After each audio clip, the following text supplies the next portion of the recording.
नमस्कार,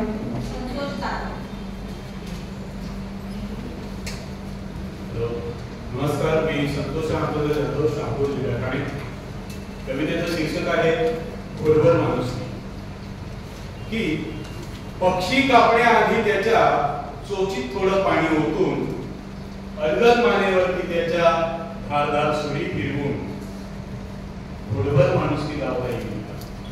की पक्षी कापण्याआधी त्याच्या चोचीत थोडं पाणी ओतून अलगद मानेवरती त्याच्या धारदार सुरी फिरवून खोलवर माणुसकी लावता येईल का?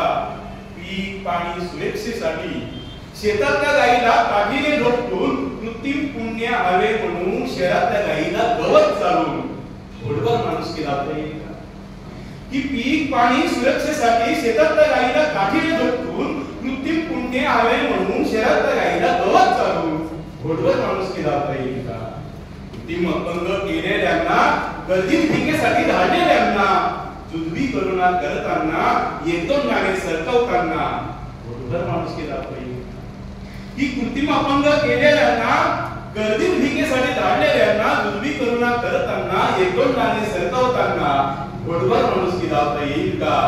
अपंगांचा अपमान करून कुरूपतेचा तिरस्कार करून गरीब गरिबींना हिळकस ठरवून उच्च नीच असा भेद करून खोलवर माणुसकी लावता येईल.